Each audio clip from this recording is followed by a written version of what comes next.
Écoutez, le problème des Palestiniens de Gaza, d'une part, ils sont fatigués, ils sont divisés, ils sont préoccupés avec la crise sanitaire, mais ils sont en train de suivre avec beaucoup d'attention qu'est-ce qui se passe à Washington aujourd'hui avec la signature de cet accord de paix entre les Émirats arabes, le Bahreïn et Israël.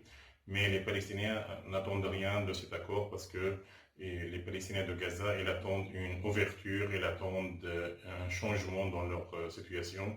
Sachez que les Palestiniens de Gaza, ils sont en train de vivre le blocus, la division, une situation économique difficile, une situation sociale donc préoccupante. C'est pour cela et s'ajoute à ça donc la crise sanitaire. Donc les Palestiniens de Gaza, c'est fait aujourd'hui, il y a une journée de colère, il y a une journée de mobilisation, mais on n'a pas vu beaucoup de monde. Crise sanitaire oblige dans la rue de Gaza pour protester contre cet accord considéré comme trahison par la population palestinienne.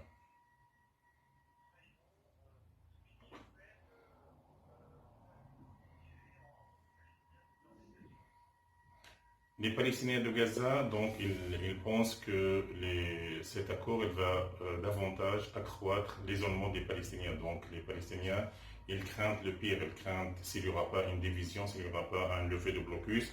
Les Palestiniens de Gaza ils craignent que les Palestiniens ils vont être de nouveau isolés et surtout abandonnés, pas seulement par le reste du monde officiel, mais surtout par les pays arabes, les pays frères. Et ça va augmenter donc la souffrance des Palestiniens. Déjà, ils souffrent au quotidien avec les mesures atroces de l'occupation, avec le blocus, avec la division interpalestinienne. Je pense que les Palestiniens ils attendent un changement, ils attendent une solution politique. Mais cet accord considéré comme trahison par leur direction, par beaucoup de Palestiniens, il va augmenter donc la souffrance de ces Palestiniens, de ces 2 millions de Palestiniens qui vivent une situation préoccupante et surtout que la crise sanitaire il a ajouté beaucoup de souffrance à cette population civile.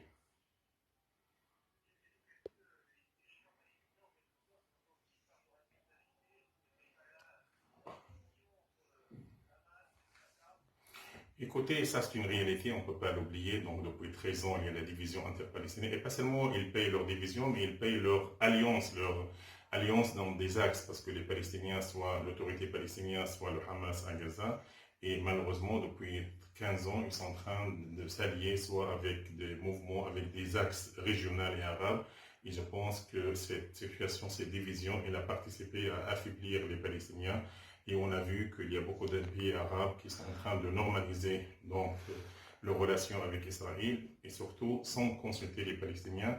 Et d'autre part, le mercredi 9 septembre, donc la Ligue arabe, donc l'instance officielle de pays arabes, il a lâché de nouveau les Palestiniens et il n'a pas condamné donc l'accord de normalisation entre les Émirats arabes et Israël suite à la demande de l'autorité palestinienne. Donc les Palestiniens ils se sont isolés, ils payent leur division, ils payent leur faiblesse, ils payent leur désaccords d'une part, et surtout ils payent leur alliance avec des axes soit dans la région, soit dans les pays arabes.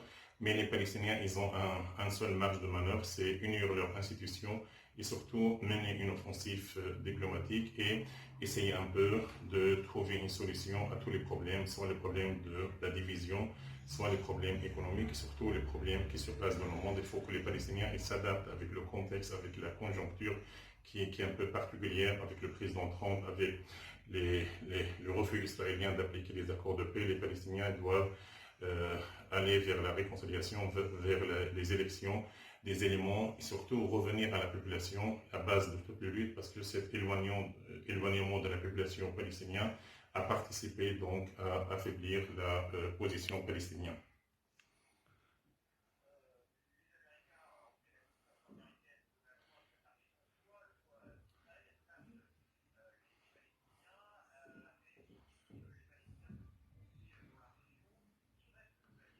Écoutez, les Palestiniens doivent compter sur eux-mêmes. Ils devraient donc unir leurs institutions, ils devraient accélérer les efforts de la réconciliation. Ils n'ont pas d'autre choix parce que, comme je viens de dire, il y a les Américains qui soutiennent Israël, pas seulement avec Trump, avec l'administration Trump, mais depuis longtemps. Il y a beaucoup de pays arabes, des régimes arabes qui ont lâché les Palestiniens. La Ligue arabe est en train d'abandonner les Arabes.